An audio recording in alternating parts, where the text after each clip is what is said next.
Alors, je vais vous présenter une recette qui me tient particulièrement à cœur puisqu'elle utilise deux produits, l'œuf et l'escargot, que j'aime beaucoup travailler dans ma cuisine, associés à l'artichaut. Deux textures intéressantes apportées par une cuisson de l'œuf coulante et très moelleuse aussi sur le blanc d'œuf, et une texture au siphon pour une émulsion escargot-gingembre.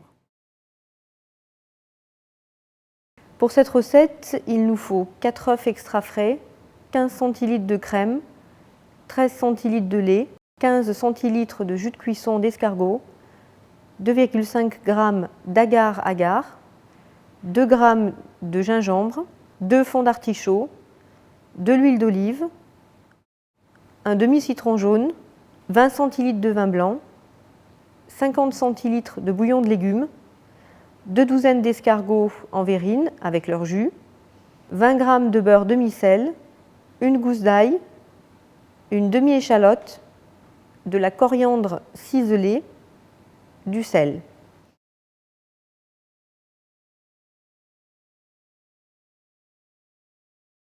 Pour la cuisson des œufs pochés, préchauffez le four vapeur à 100% d'humidité à 65 degrés. Voilà, alors donc on a préchauffé le four et on va mettre les œufs. Alors on en met un peu plus parce que quelquefois on a des écueils quand on les casse. Il se peut très bien qu'il y en ait qui se cassent, c'est quand même relativement fragile.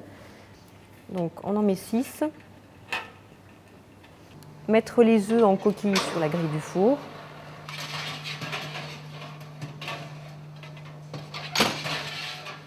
Laisser cuire 25 minutes. Voilà, donc nos œufs sont cuits. Ils sont toujours bien sûr très fragiles. On va les refroidir tout de suite dans l'eau glacée pour stopper la cuisson. Et ensuite, on va les casser délicatement.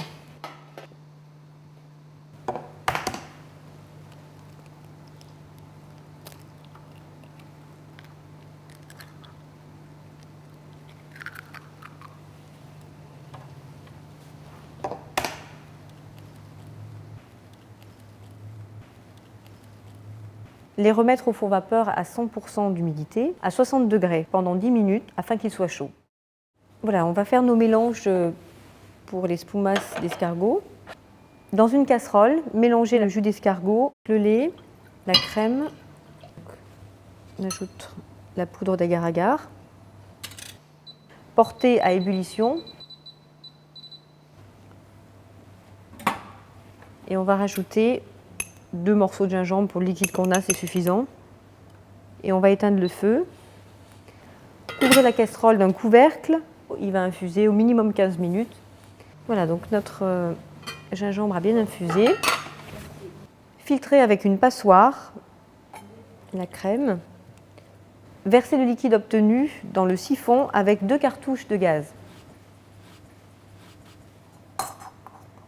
Alors jamais plus du 3/4, et sur ces petites bonbonnes même guère beaucoup plus que la moitié, sinon il n'y aura pas de place pour le gaz.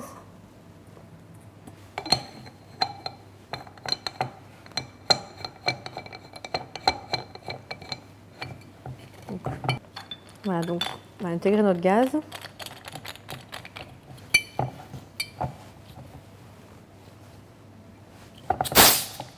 C'est normal que ça fasse ce bruit.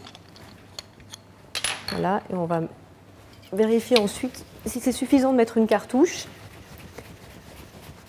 Si ce n'est pas suffisant, on en mettra une deuxième par la suite. Voilà, maintenant on va cuire nos artichauts. Donc,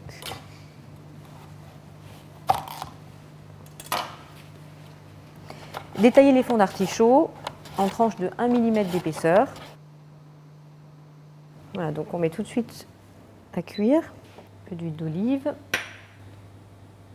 Une gousse d'ail qu'on a au préalablement écrasée.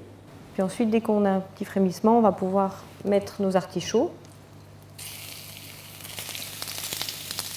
Alors il faut savoir que l'artichaut s'oxyde très vite, donc il faut vite les mettre à cuire. Toujours un peu de sel fin pour faire suer le légume.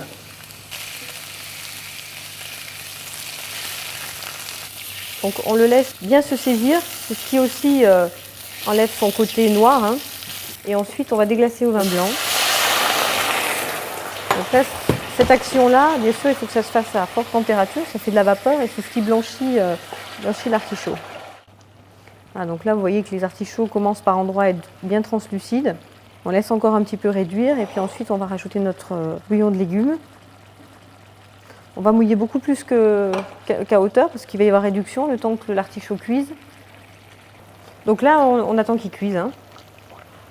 Ensuite, le jus de citron, la coriandre ciselée.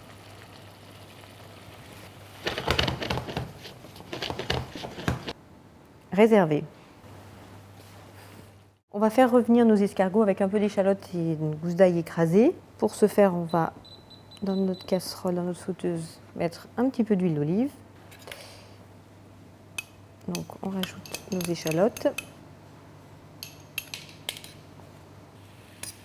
Donc on fait suer nos échalotes, c'est-à-dire les cuire et les rendre translucides avant coloration. On rajoute notre gousse d'ail qui va parfumer un petit peu notre huile. Les escargots. Un tout petit mouillement de bouillon de légumes.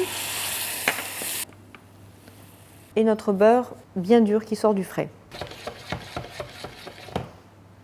Alors si on rajoutait du beurre qui est mou, donc ça fondrait tout de suite et on n'aurait pas cet enrobage qu'on veut obtenir. Là, nos escargots sont beurrés. On a donc les artichauts qui sont roulés en volute, nos escargots, l'œuf. Disposer l'œuf au centre. On va disposer les artichauts autour. Donc on essaie de faire en sorte que les espacements soient tous les mêmes.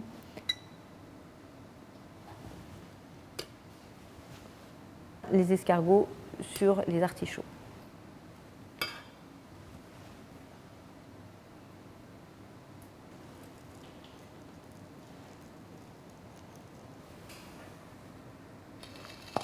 Et enfin, ajouter un petit peu d'espoumasse d'escargot autour. Voilà.